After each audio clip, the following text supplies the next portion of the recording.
Recording in progress. Good morning and welcome back to our study, Ezekiel, Fiery Throne and Dry Bones. Today, one second. I left my notes. I hadn't brought my notes up with me. Today we are looking at Ezekiel's vision of the temple in Jerusalem and the departure of the glory of the Lord in chapters 8 through 11. But first, let's review our lesson last week over prophetic sign acts from chapters 4 and 5. So what is a prophetic sign act, and what did Ezekiel do for his? Well, it is an action to get their attention. Okay, an action to get their attention. I like that. What else? Some sort of visual sign or something. Yeah, a prophecy given in some sort of visual sign, Pam says. So Ezekiel did what? What did he do? And I hope our friends online will comment, because we're tiny in person, and so otherwise our poor 3 people have to say everything. So y'all help us out. Well, you have to be tied up and laid for over 300 days, close to 400 days, plus more. I think there were two sets of days that equaled the transgressions. He also built It's that. more than transgressions of Israel and Judah. Yeah, she can't hear you. Yeah. So we can turn these up. That I think that was a signal problem rather than a volume problem. But so go ahead and say what you were going to say, Sharon. Oh, sorry, I caught you at the wrong moment. So he built a diorama of the city, and then he put the hand to show that God had separated himself from the Israelites. Yeah. Yeah, so there was the drawing of the city on the brick, and the diorama of the siege engines around it. And then what Linda says is he lays on his side for 390 days and then 40 days, 2 sets of days, while prophesying against the city. What else?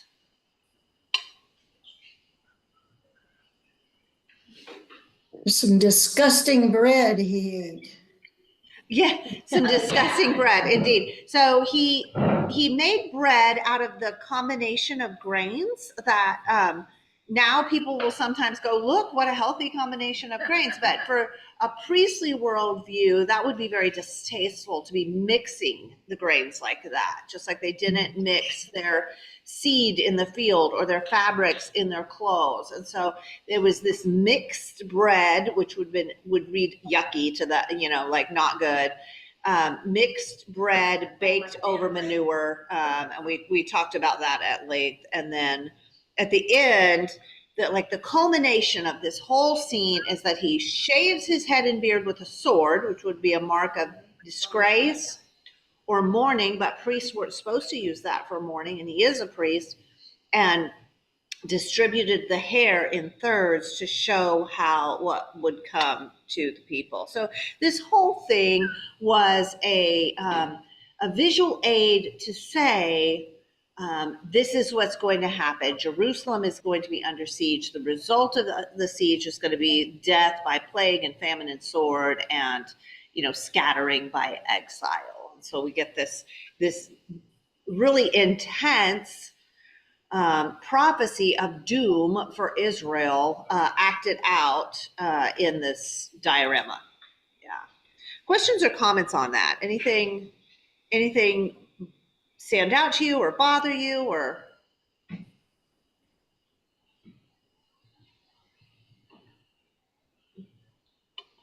I think, we can say well, man, God seems really angry. Is God overdoing it here?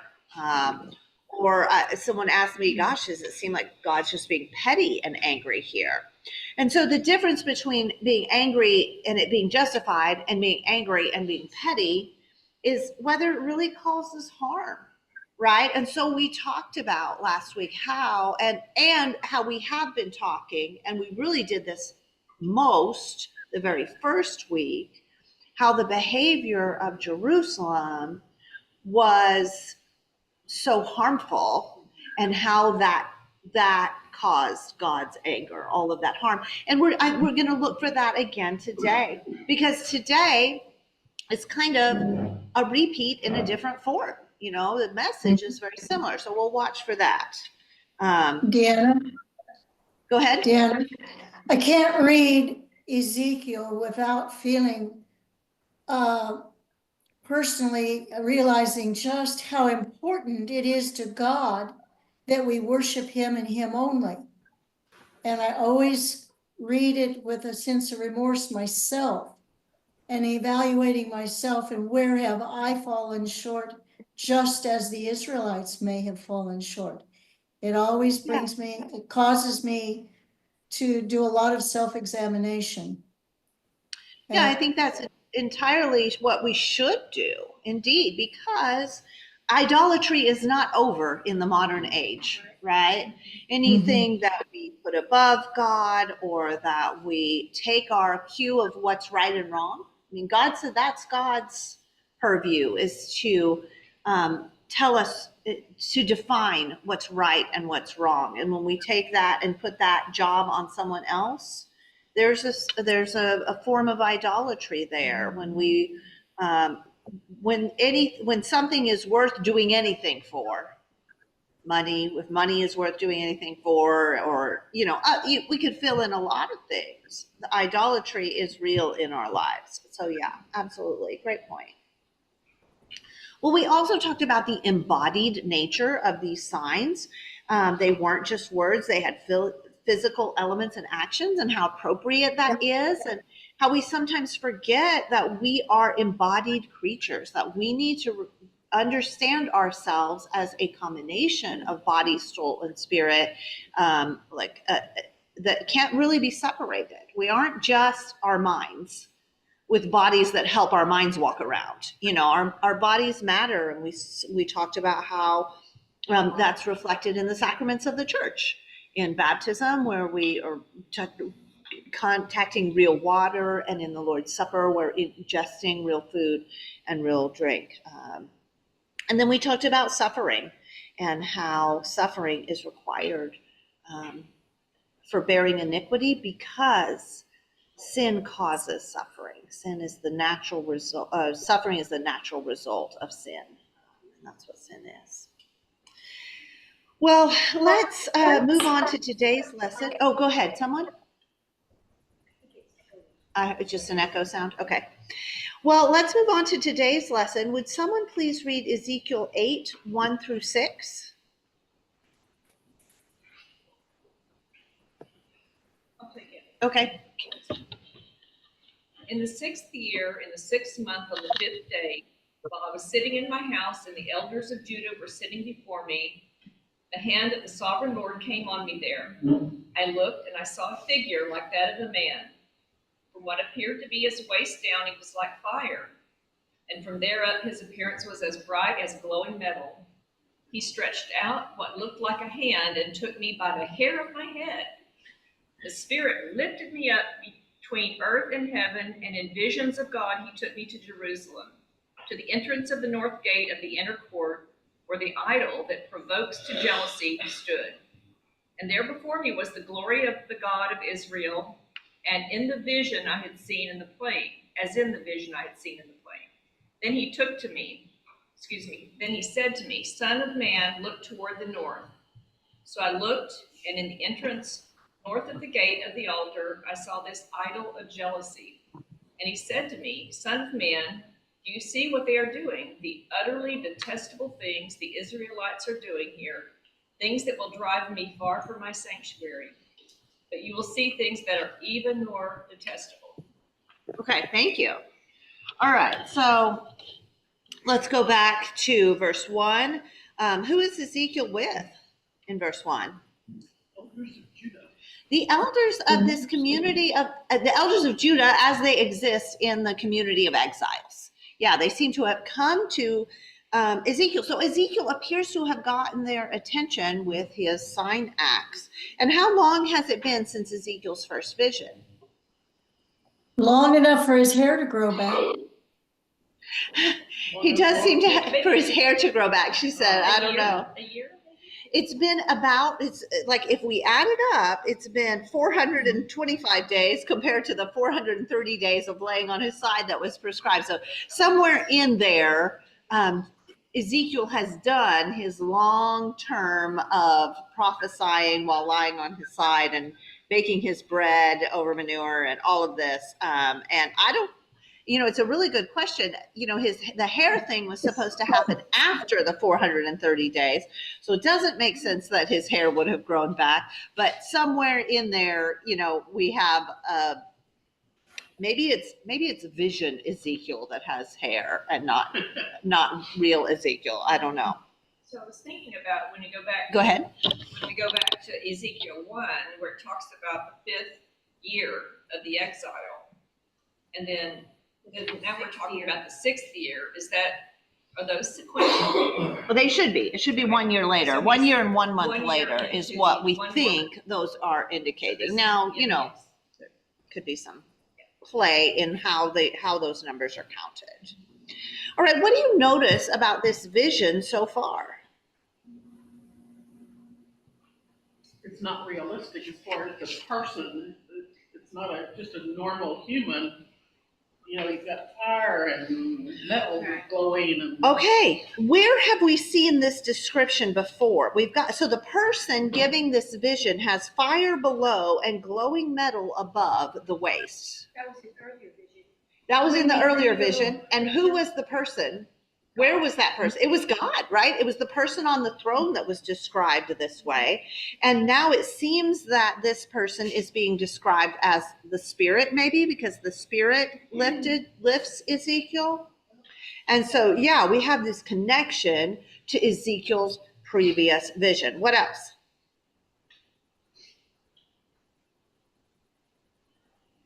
I'm just wondering, the elders are sitting in his house with him. I'm wondering if maybe he was getting ready to go out and continue his sign there. And they were trying to maybe talk him out of it or something.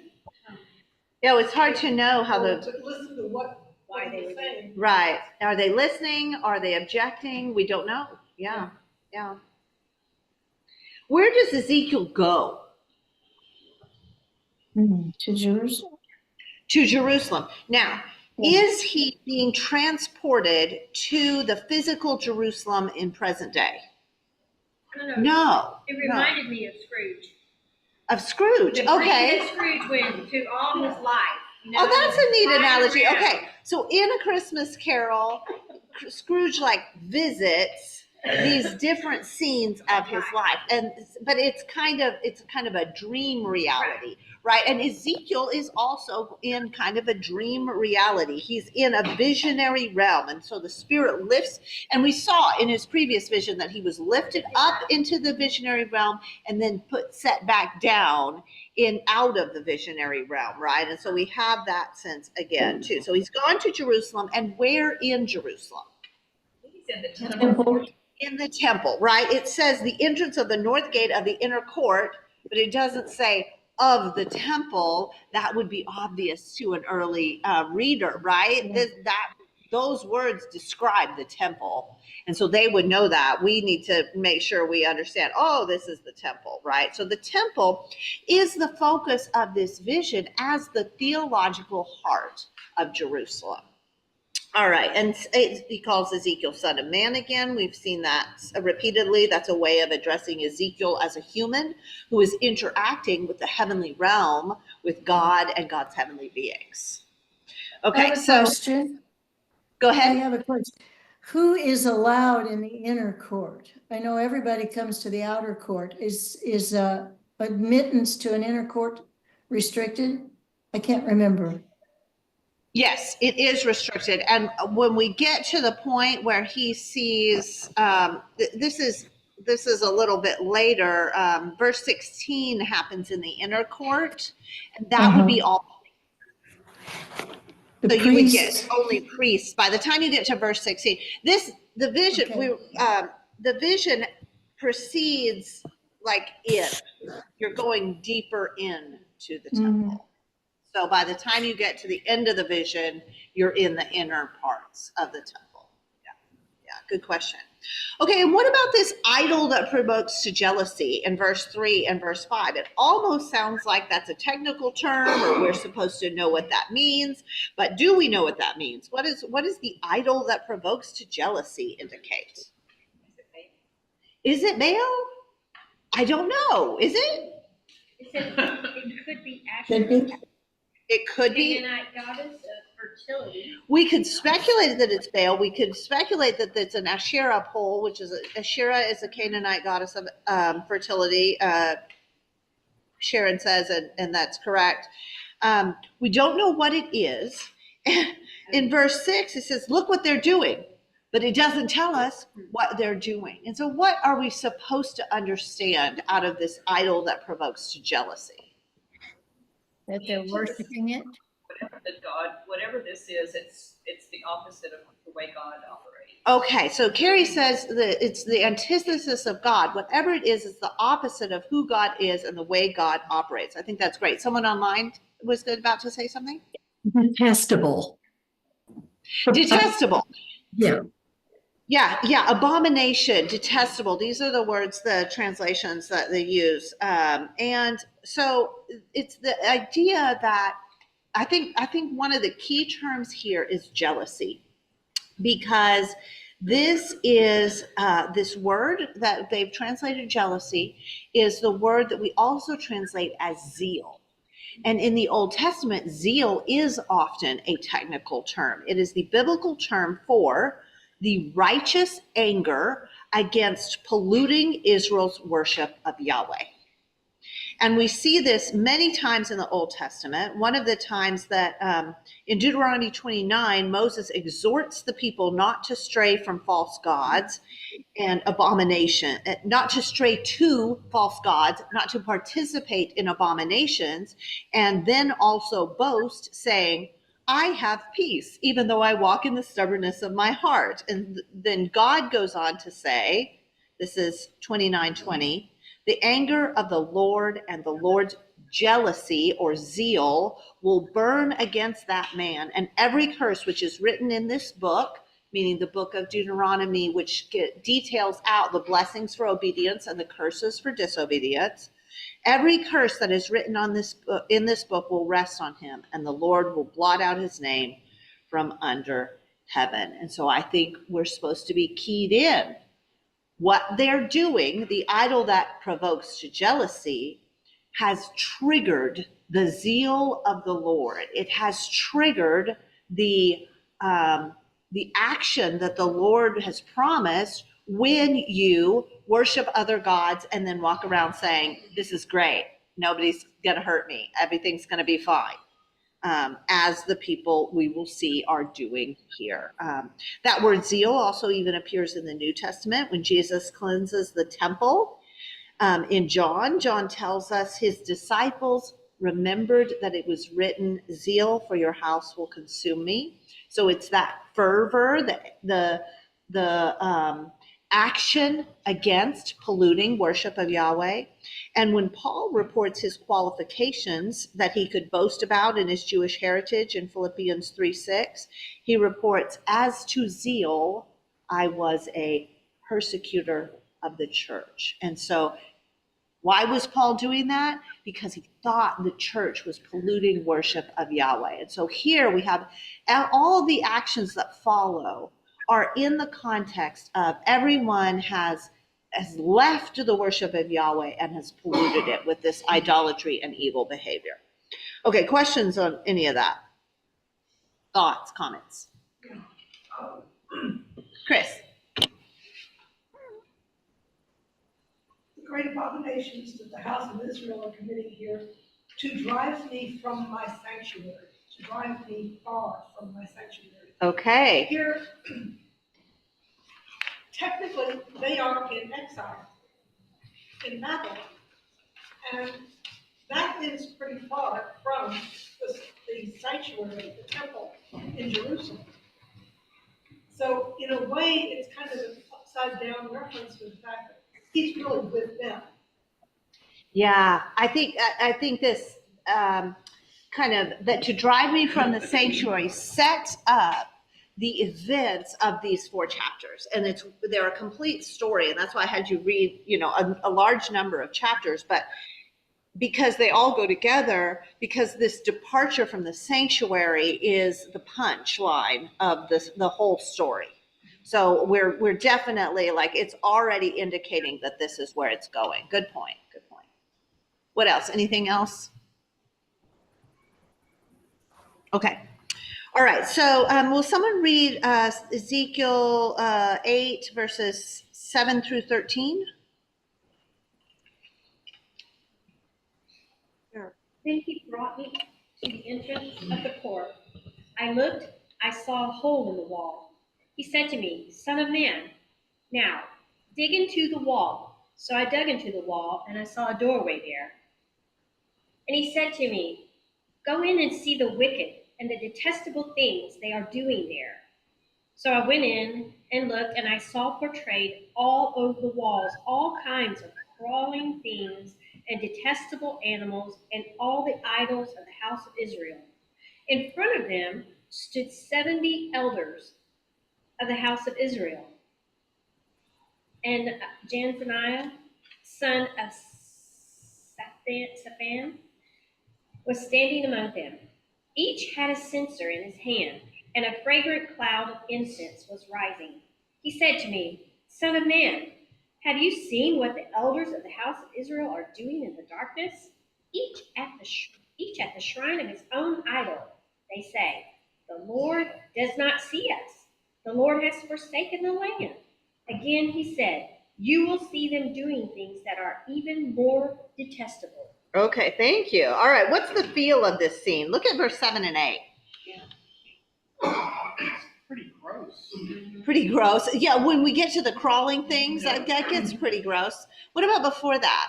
It's all kind of secretive, dark and Secretive, yeah. mysterious. In the darkness, in the things they're doing in the darkness, it's mysterious. Also, there's a hole in the wall, and he's supposed to dig through the wall, and then he finds a doorway. Does that sort of thing happen in reality? This is a dream-like environment. Don't we have that kind of surreal sort of character in this vision, right? And I think it leads us to a secret view. Ezekiel is getting a secret view, like they are not seeing him. He is only seeing them. It's a secret view of what is going on in the temple. And then what is with the crawling things? Well, Leviticus talks about things that they shouldn't eat, and animals that crawl on their belly are forbidden, and there are other animals they're not allowed to eat. And I assume these are pictures of all those things that Deuteronomy says don't even touch. Yeah, so these would be unclean animals that they shouldn't even touch, and then they're worshiping them. What were you saying, Chris? That's what I'm saying, that here are all these unclean creatures in the temple, inside the temple, that should not be there. Yeah. As Linda was saying. Yeah. Gavin, what did you want to say? Basically the same thing. I mean, I was thinking mostly of snakes and serpents, Yeah. which symbolizes from Genesis. Some say Satan, beast of the garden. Sometimes, yeah. So it's clearly something evil and something bad that's going on. Something bad, definitely. In secret, not necessarily like a secret room where they're actually doing secret bad things, but I think this whole verse symbolizes the hypocrisy of the elders of Israel. Okay. Okay. Yeah, I think that's. Pretending for the people that they are these righteous men, but they're really not. Yeah. Yeah. What great point. Great point. So we have. All right. So let's highlight a couple of things.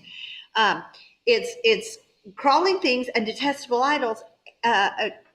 Detestable things. Where is it? Crawling things and detestable animals, and then all the idols of the house of Israel. So it may be that this vision is kind of time collapse of the wickedness of these last generations. This may represent, because we're not seeing, this is not real time Jerusalem, real Jerusalem, right? We're seeing a representative, like a somewhat symbolic, although I don't mean to imply that nobody ever worshiped these idols. They did. They absolutely did. We saw that in 2 Kings, but that maybe that it's like time compressed and we're getting all of the idols from all of the generations. And then also this 70 elders, right? 70 elders would have been a group that represents the traditional heads of the Israelite clans within the 12 tribes. And I think since it's just talked about zeal, and because it's just, we're in the temple of the Lord where the Lord's presence is supposed to be, I think we're supposed to be reminded of when the 70 elders ascended Mount Sinai and feasted in the presence of the throne of God that was on the sapphire pavement, right? It ties in with Ezekiel's vision. And so then when God gave the law, the elders were banqueting in the presence of the Lord. And the contrast here to worshiping these unclean things is so vast. And it's supposed to really, really strike us, I think, emotionally. Thoughts on that or any of that? It's just a complete corruption of God's way and what he wants them to be doing. It's just the complete opposite of what he set up. Yeah, complete corruption is a great way to describe it. Gavin. Yeah, especially in the Old Testament, you often get the feeling that if the ancient people of Israel, like if God had chosen another group of people to lead us, the ancient people of Israel would have been people that he would have told them to destroy. You know what I mean? Because it's like they're his chosen people, yet they're constantly doing things that are not only just things he wouldn't want them to do, but things that are absolutely contrary to what he has commanded them to do. And it makes you wonder, like, why didn't he just destroy them? It's very strange to me. Okay. He had chosen them, so they had purpose. But you know what I mean? It's like if he had chosen somebody else, they may just be a footnote in the history of these people. Destroyed by whoever, because they do things that really are shocking. Okay, so we have a couple of points there. I want to recap in case that was hard to hear. We have, my goodness, Israel did such a bad job, right? Like God chose Israel as God's chosen people, but over and over they seem to have not just not done what God said, but really doubled down on doing the exact opposite and all the evil. Okay, and would somebody else have done better? And it's a good question, did God choose? God says, I didn't choose you because you were great. I chose you because you weren't great. In numbers, in strength, is that also in moral strength? We don't know. But we also do know that the nations that drove out of the land were deeply, deeply corrupt, because we saw that whole list of behaviors that included all of that incest and sexual abuse and all kinds of evil. And so we see like, okay, well, maybe what they're doing is just joining in to what is going on throughout. So maybe they're not worse, but they're certainly worse than God wanted them to be, and deeply corrupted from what God wanted them to be. Yeah. Chris. In a way, they are worse because they know better. Because they know better. Okay. They have a higher standard. They should have a higher standard, and God says that. And that's part of why God is so angry with them, is because they should know better. That's a great point. Comments from online. In verse 11, it talks about the elders of the house of Israel. Does that include Judah, or is that just? So this is the most common use of house of Israel in Ezekiel will be for Israelites in general. The only Israelites that are left, which is Judah. So it uses that synonymously with the Judahites in Ezekiel most of the time, which was why we were, why I had to give like last week when it was like 430 days for Israel and or 390 days for Israel and 40 days for Judah. I had to say like, okay, the one confusing thing about this is House of Israel doesn't appear to be being used like it is used in the rest of Ezekiel. So yeah, Okay. good. So the priests or Go ahead, Sharon. So these elders were from the house of Israel and not of Judah is what you're saying? Just the in ones that general, were- these are the elders of the people of God. Okay, like the ones Whoever's that are left. sitting in Ezekiel's house when the Lord comes and gets him to take him on this. Are those the real elders? Are these the real elders? Yeah, it says they're of Judah. Were they included in these people who were doing? No, that those are two separate groups. Got Okay, so That's what Sharon I'm trying to asked make if clear. the ones that are sitting with Ezekiel in his house when the vision starts, are those the same people as the ones here in this vision? And I would say those are separate people because the ones in Ezekiel's house are exiles. And they're whoever like rose to the fore as a leader among the community of exiles. And here in the vision, we have a symbolic group. Now we remember some of those tribes have already gone into exile from Assyria. They're not even left yet. So for there to be a true group of 70 elders of Israel is really more symbolic than actual. So I think, that's why I highlight the symbolism of those 70 elders and how maybe that triggers our memory of the banquet in front of the throne of God, because there shouldn't, they could just assign 70 people and call them 70, but there's not the traditional clans aren't all still left even that you would get 70 elders from. Does that make sense? Okay, what else? Chris? It strikes me that one of the elders in Jerusalem is named. And I wonder if he is a real elder in exile at the time. So I will give you my theory on this, and I think it matches with the commentaries, although of course, it's really hard to tell for sure. I think this is someone Ezekiel knew before exile. So it's like there's 70 elders, and I know that one. Yeah. I know that guy. So he recognizes someone. So there is someone from his previous life before his 5 and now 6 years of exile that he's like, I know that guy. What are you doing And in he's there? part of it. He's part of the whole Yeah. thing, so it ends. So there is I think this is a very good point. There is certainly an overlap of this dream-like atmosphere and the reality of real people really betraying God and worshiping idols in reality. I ran out of words. I had to just, it's okay. use reality over again. Okay. All right. So Ezekiel continues his terrible tour, right? In the next verses, he goes through the women's court where the women are worshiping Tammuz. This was a minor Babylonian deity who had kind of an underworld, overworld like Persephone that, fertility for the seasons. The earth, yes. And so that's why you grieve so that explains the grieving. And then to the priests, right? Because in verse 16, it's the inner court. So now it doesn't say priests, but we are in a part of the temple where only priests should be, and they have their back to God's altar and are worshiping the sun instead, right?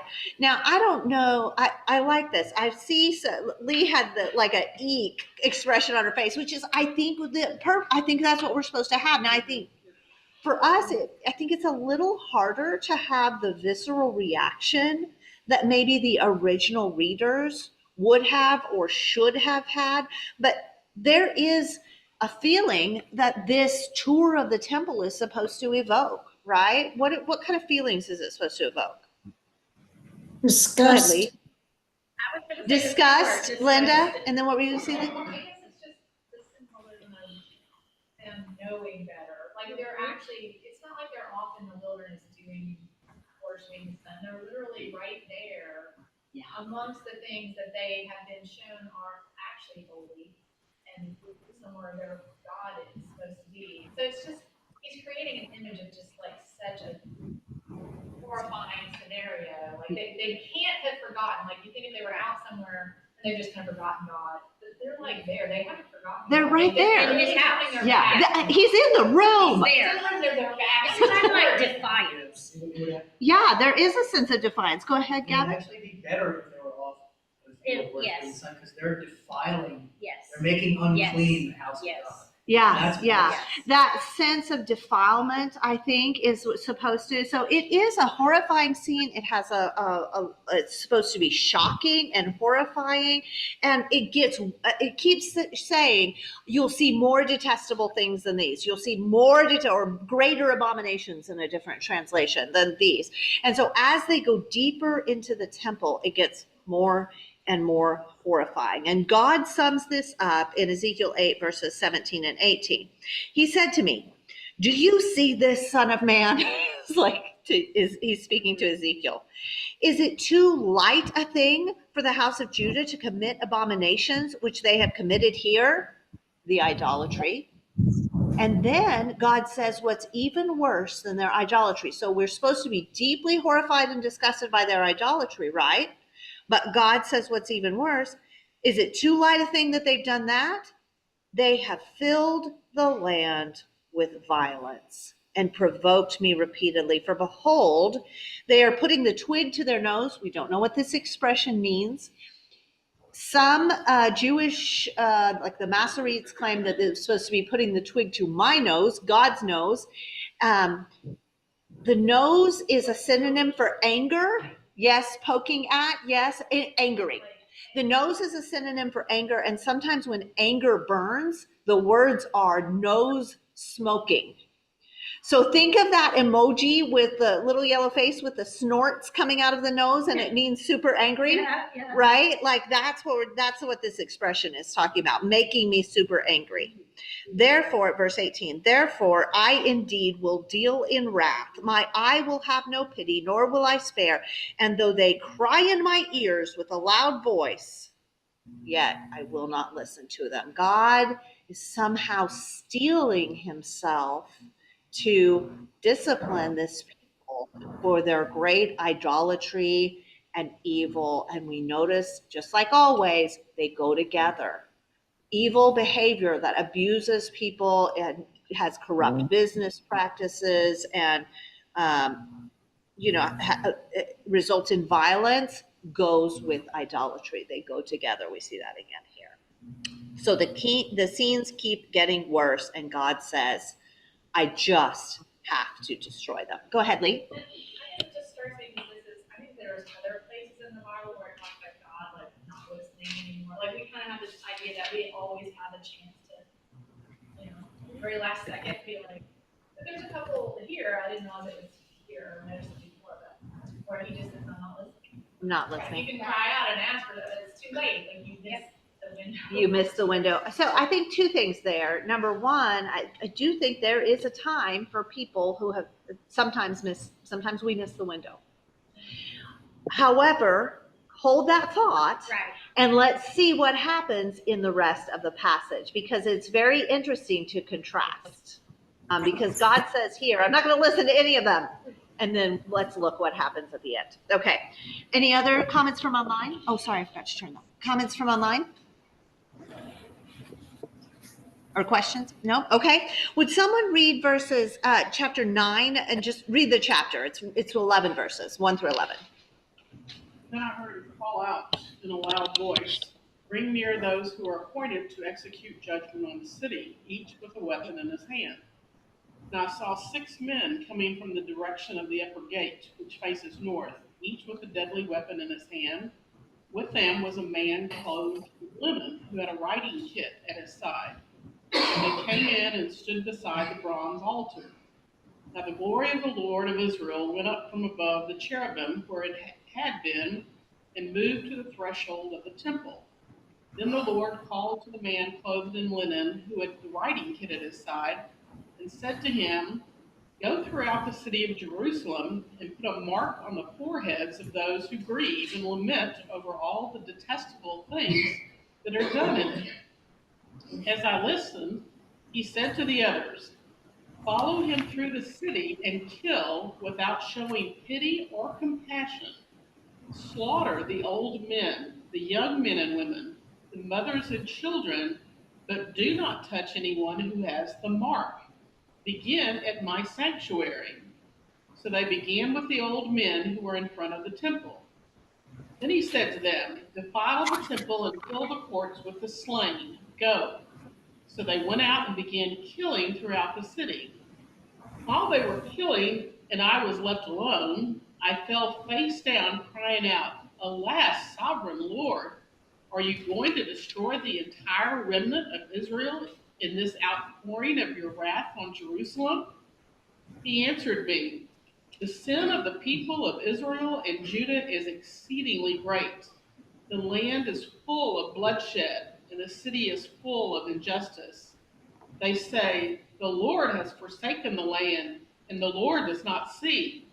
So I will not look on them with pity or spare them, but I will bring down on their own heads what they have done."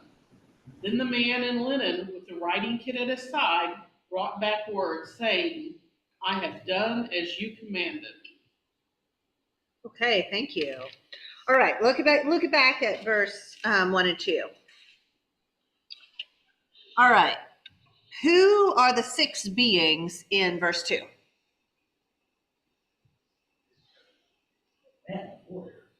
Warriors, like human warriors? In the vision, they look human. Well, he talks about them being executioners with shattering weapons, or sometimes it will be guards or those appointed to execute judgment. And remember, we're in a vision realm. So who could they be other than humans? Guards, what kind of guards? Well, to protect the temple. Okay.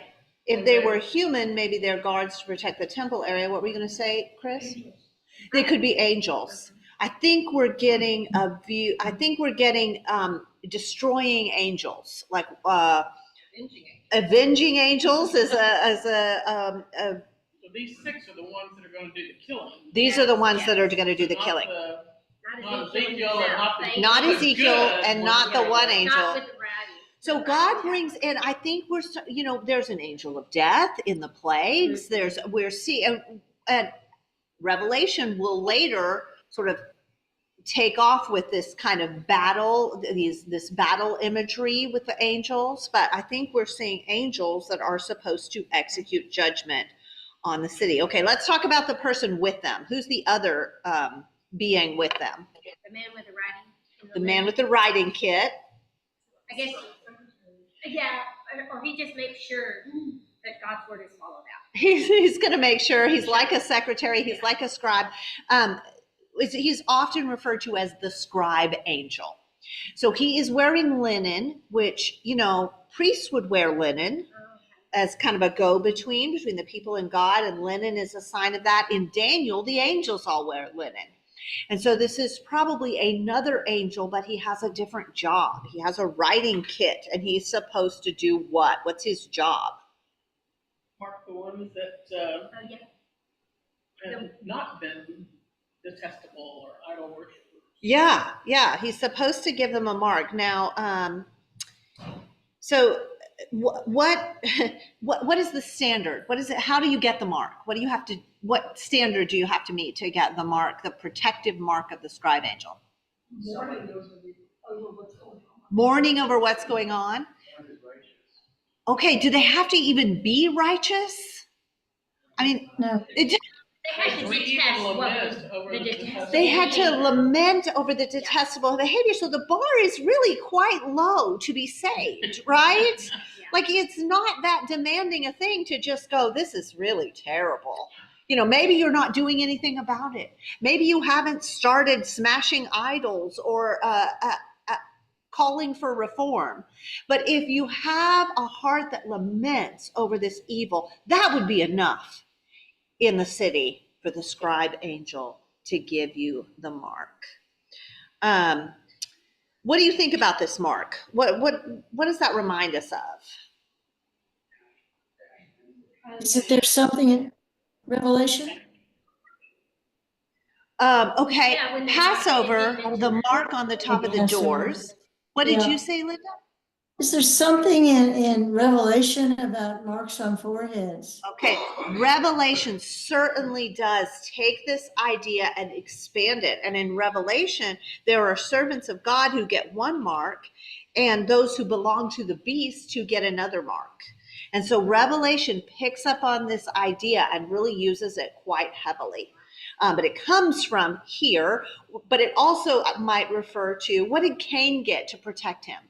He got a mark. He got a mark on his head to mark him as God says, don't kill him, even though he killed, right? It's a mark of protection. It's a mark of belonging to the Lord. And so this mark, the same word for mark is used in Job for a signature. I'll sign my name. I'll make my mark, right? I'll put the X, right? So they belong to God. These people belong to God. Those who are marked belong to God. Seal. So one's Hebrew and one's Greek, so it won't be the same word, but I think a similar concept. And it would be interesting to look at the Greek translation, the ancient Greek translation of the Old Testament, and see if it uses the same word. I didn't look that up. That'd be interesting. But yeah, but the same concept. It's interesting that, like, for Passover, they had to put the mark on the wall for the angel to pass.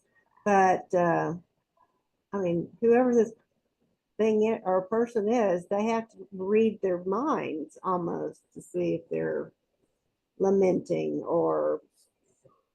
Yeah, I think this is a good point. In the Passover situation, you could show that you believed enough to at least try it and put the mark over the door, the blood of the lamb over the door frame. It was an action that you could do here. And this is part of why I think these are angels rather than humans, is that they are assessing from, just from their knowledge of these people, assessing the heart, right? Do they mourn over the detestable behavior, and then putting a mark on those who do.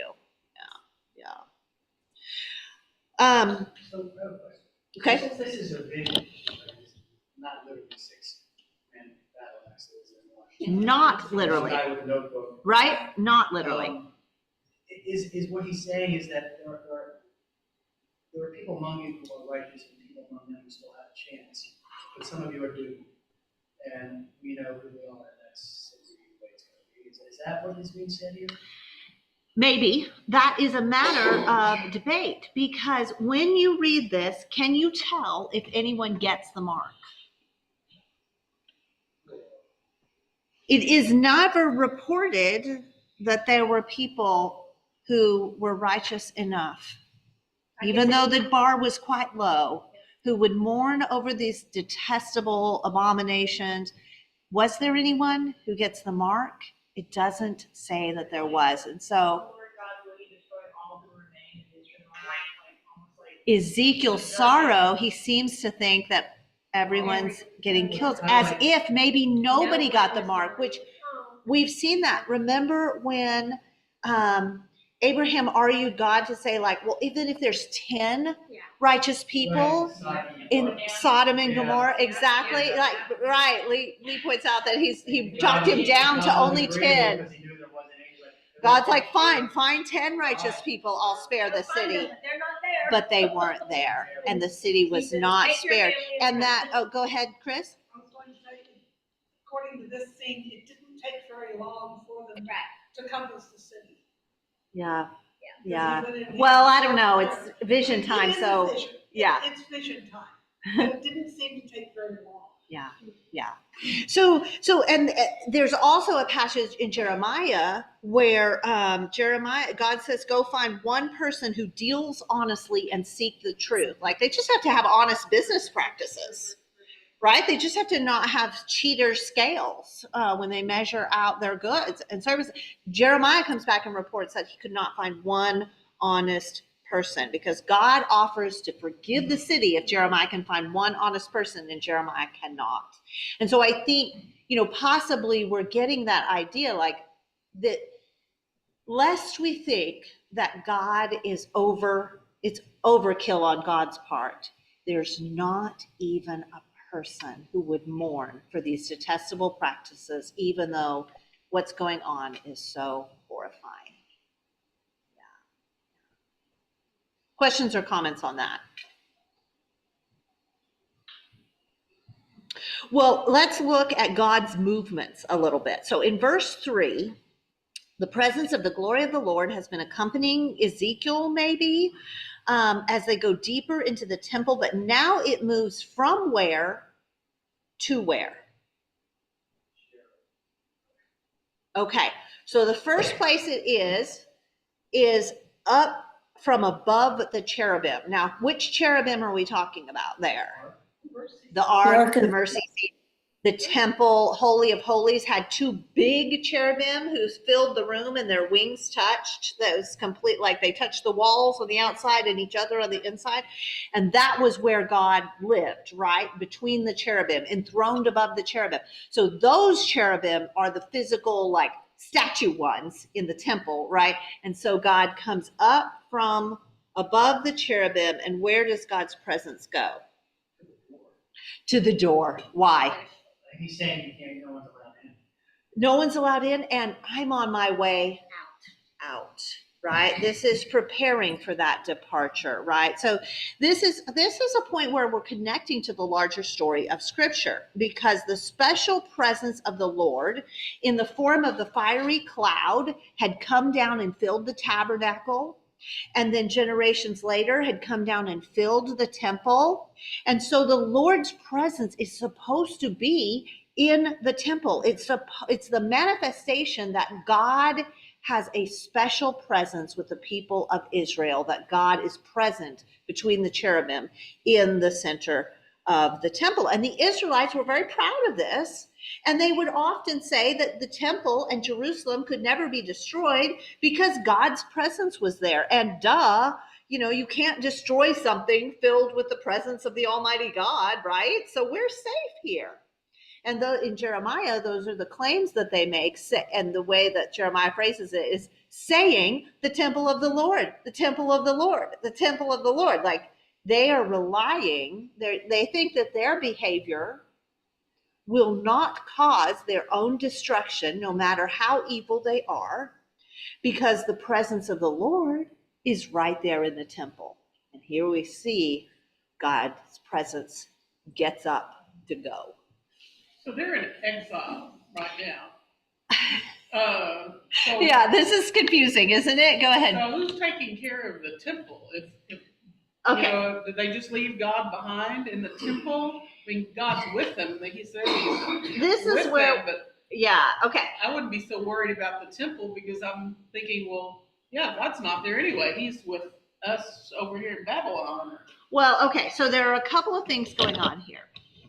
Number one, this is part of the reason we think that this vision is a compressed time situation, because it seems like there's a full complement of priests in the temple. We know that in exile, they took all the leading people of the city and left only the poorest people. And so it doesn't make sense that the city is full of priests and all as full as it seems to be in this vision, right? So that's part of why we're getting the compressed time thing. But there is also the mystery of how is the presence of the Lord appearing to Ezekiel on the river Kibar in Babylon when it's supposed to be in the temple of the Lord? And that mystery has kind of been, that tension was set up in chapter 1, and it's been with us all this time, and now it's about to be resolved as we get in chapters 10 and 11. And then there's also the idea of, well, what about the people in the city? And we'll get there, but there's a part where they go like, well, we're the real Israelites because we're the ones still in Jerusalem. We're the meat in the pot. We are the choicest bits. And they brag over being the ones left as opposed to the exiles. So there's a lot going on here. Yeah. Good point. Very good point. Deanna, Yes, go ahead. you mentioned the presence of God in the temple, in the tabernacle. Yes. I looked at that a couple weeks ago, and when the tabernacle was completed, the presence of the Lord entered. When the first temple was built, the presence of the Lord entered. That one was destroyed. The second one was built, and the presence of the Lord entered. And later, there were some modifications made, but there was no mention that the presence settled. Okay, so when the second temple, okay, we are still in First Temple era at this point in Ezekiel. The temple doesn't get destroyed until late in Ezekiel, but after that we get Ezra and Nehemiah, and we get the temple rebuilt. We don't ever get a glory of the Lord descending on that temple. Now we get a vision of it in Ezekiel, and we're going to talk about what that means. It's like in chapter 40 to 43, I think. We're going to talk about what that means, but we don't get a view of the presence of the Lord coming back into that second temple. And so that is, I said we're connecting into the greater story of Scripture. That is part of why when the Old Testament closes, we are still wondering, what about the glory of the Lord? What about the manifestation of the presence of God? Where is it? And that's not resolved until the Word became flesh and tabernacled among us, and we saw his glory, the glory of the one and only. And Jesus is the glory of the Lord come manifest as human. And so that's how that all kind of fits together. And but in between, we will have to study Ezekiel's vision where the glory of the Lord returns, and whether that ever happens in the second temple era is a question. Yeah, good point. Okay, sorry, that was a tangent, y'all. We gotta get through some chapters here. Okay. So there's a violent and ruthless action, right? And the angels come put to death everyone or at least everyone without the mark, if there is anyone with the mark, with their shattering weapons. Okay, that seems like really mean. Does this really happen? Is this how the people of Jerusalem die?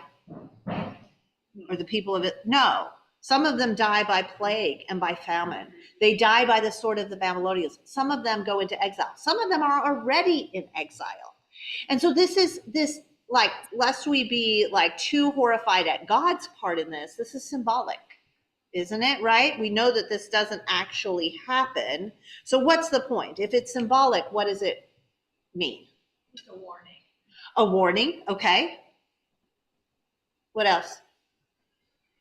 A warning of what? What future destruction? A future destruction. Yeah, what is to come. Yeah. And I think there's a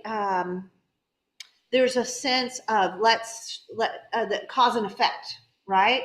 That when you are destroyed, you need to understand that it isn't because God is weak or God doesn't care, and it isn't random. It's because of the great evil that persisted in Jerusalem for so long, right? Okay, how do you think Ezekiel feels when he sees the killing? Someone mentioned this, but let's talk about it. Verse 8. Well, I think he was a little bit surprised because he asked the question, are you going to kill them all? Are you going to kill them all? Yeah. He must have been horrified at the scenes of idolatry. He must have been, yes, right? The way he writes it is it's a horror-filled writing. But he's also horrified at the deaths of his people, right? And he doesn't claim that the punishment is unjustified, but he does say, God, aren't you going to leave a remnant? What does he mean by remnant? Like a small selection of those to carry on. Okay, a small group of people remaining who can one day be restored. In Leviticus and Deuteronomy, God promised that even if they disobeyed and were sent into exile, they could repent and return and God would restore them. And the later prophets like Isaiah, Jeremiah, Ezekiel took up this idea as a point of hope, and they called the remaining group that God could restore a remnant. And have we already heard God refer to this idea in the past chapters in Ezekiel? With the hair, what? A little bit of hair was tucked into the garment, right? And so we have this idea of God's plans to leave a remnant, and yet Ezekiel is understanding. He's worried, right? He's looking at these avenging angels, and that he is worried. So let's look at the conclusion of the chapter. We don't have time to read chapter 10, but let's look at what happens. Ezekiel sees and describes the living creatures, right? This opens, and it really reminds us very strongly of creatures that were in the beginning. Vision. Yes, the creatures in the beginning, right? The opening vision. So basically what Ezekiel is saying is, oh, I saw it all. It was the same God, same chariot throne, same creatures, right? And we find out a little more about them. They're completely covered with eyes, not just the wheels. We don't know if that's new, this vision, or if Ezekiel just didn't mention it before. You'll notice it is once again repetitive and somewhat confusing as Ezekiel struggles to convey an otherworldly view in writing, right? But we see the glory of the Lord is on the move. So in verse 3, the glory of the Lord rose from above the cherubim, the ones that are built into the temple, the statues and woven work in the temple, and moved to the threshold of the temple. I think that's the recap that we heard in chapter 9.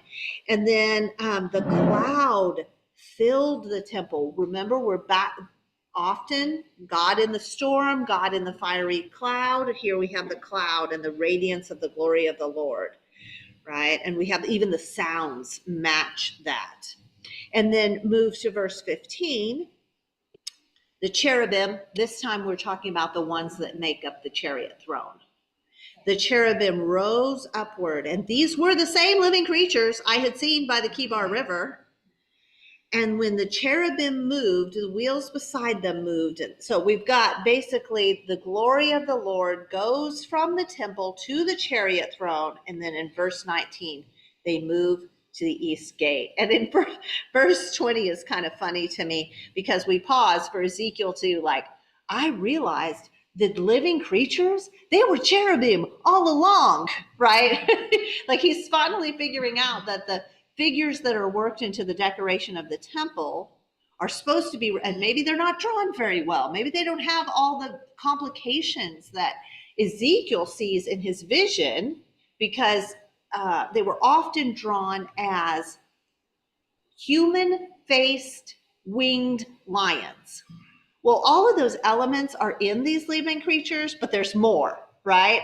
And so Ezekiel is going hey, these are cherubim, but yes, they all have 4 faces and 4 wings, not just the 2 wings, not just the 1 face, right? But they're the same as the ones I had seen by the Kibar River. Okay, so this is all the same view, it's all the same glory of the Lord. Moving to chapter 11, look at verses 1 through 15.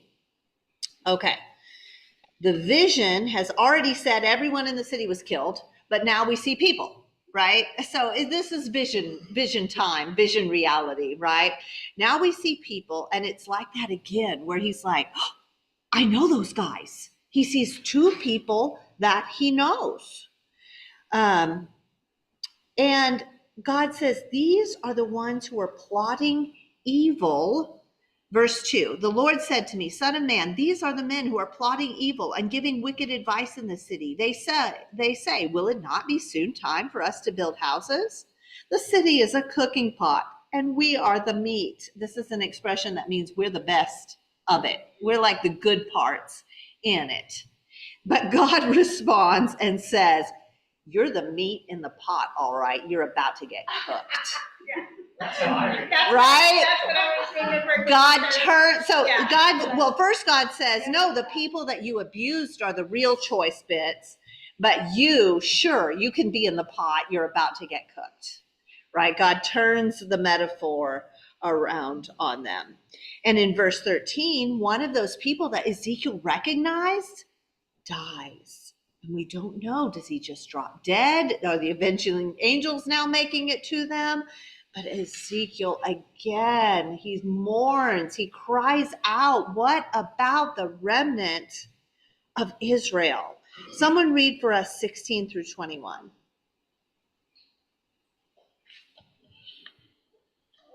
You want to do that, Kevin? Go ahead. Therefore say, I have a different version. Therefore say, thus says the Lord God, although I have cast them far off among the Gentiles, and although I have scattered them among the countries, yet I shall be a little sanctuary for them in the countries where they have gone. Therefore say, thus says the Lord God, I will gather you from the peoples, assemble you from the countries where you have been scattered, and I will give you the land of Israel. They will go there, and they will take away all its detestable things and all its abominations from there. Then I will give them one heart, and I will put a new spirit within them, and take the stony heart out of their flesh, give them a heart of flesh, that they may walk in my statutes and keep my judgments, and do them. They shall be my people, and I will be their God. But as for those whose hearts follow the desire for their detestable things and their abominations, I will recompense their deeds on their own heads, says the Lord God. Thank you. Okay, so will God actually destroy everyone and not leave a remnant? So it sounds No. like everyone in that town, he is, Right. because the ones that he's going to save are already scattered out. They're out. Maybe when Side, we saw the waiting to vision, come back. when the side act of the hair, it made it sound like some of those people might escape as well, because they were like third, right? So yeah, But this doesn't sound like it. it doesn't, and I think that's where we have to remember this is symbolic. We're not talking about a literal recounting of events. We're not tracking identities, even though we have the one guy that Ezekiel knows. Right. So this is why it's so important to recognize this as symbolic. But no, this passage right here is kind of a preview of the latter half of Ezekiel. God plans to bring hope and to bring back some of the people. And we're going to wait and talk about their new undivided heart, their heart of flesh that replaces their heart of stone, when God says all that again in chapter 36, because this book is primarily, the bad news and then the good news. But we have, the character of God cannot be denied, right? We have threads of the good news worked into the bad news. So we know God is planning to save a remnant after all. Looking at 11:22. Then the cherubim with the wheels beside them, okay, we're talking about the chariot throne again, right?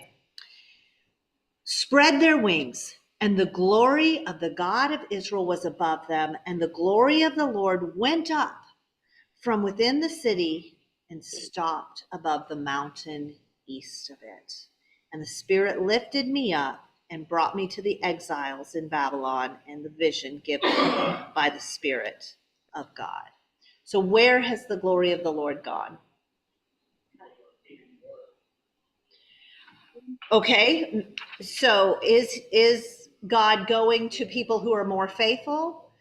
God is going away, and God is going to the east, which is toward Babylon. Babylon, exactly. Yeah.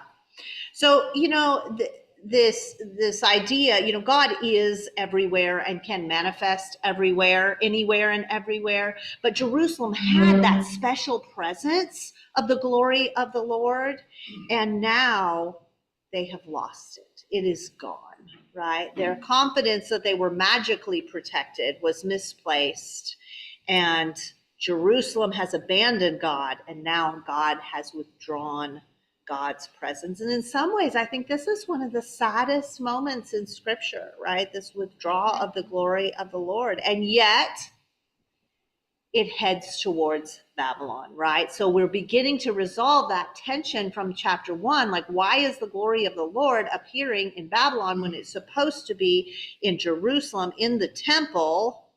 Because God is not abandoning God's people. And this whole story of the Old Testament is a story of God longing to dwell with humans. God continues to pursue humans, even though we're really bad at following directions, apparently. We are so bad at obedience, and yet God continues to pursue dwelling with people. And so God's presence does not go away. I mean, God's presence doesn't have to manifest somewhere on earth. But what in the vision we see, it doesn't go away, but it starts heading towards God's people in Babylon. And so I think out of all of this long story, oh, go ahead. I say it's rather interesting sociologically. People in the home city where they feel safe and secure and strong would not feel that they need the Lord. It's just a natural thing, so they drift away from Him. And they allow their lives to become decadent and in God's sight evil. Whereas the people who are being forced to live amongst others congregate together with people of their own kind, and to maintain their unity and their strength, they maintain their faith and their traditions and things that are important to them. So that's why at least I see that's why He destroyed the people in the home and went out amongst the people who were maintaining the Lord and said, now it's time for you to come back because you are the only ones I can be there. Yeah. And you kind of see that even today around the world in different places. So I notice it. Well, and I think we can kind of see that effect in our personal lives too. You know, right. People talk about, oh, it's hard to follow God in the hard times. But I think it's hard to follow God when everything is going right. It's so easy to go, hey, I guess I'm doing this whole, running my life myself thing well, and just proceed on as if God is not in control. And it's when we are in difficulty that we really turn and seek God and rely on God. Yeah. When you look around the world, atheism and agnosticism only spreads more or less amongst African people. And although there, I think a disbelief in God really spread as a result of like the terrible events of like World War II, let's say. And yet when we dig deeper, we see the hand of God working in people that are witnesses for God in the darkest hours. We see where faith shines and where God's word shines. And so, yeah, that it's something, I think these two things really can stick with us about this passage. One, where Linda introduced at the beginning, like, what is it that I'm letting guide my life that's not God? What is it that I'm letting tell me what's right and wrong that's not God? What is receiving the best of my attention that is not God? And is that thing a vile abomination when I treat it as God, just as much as the crawling things and detestable animals are? Can I reclaim a horror for idolatry in my own life that matches a horror that is as it's played out in this vision?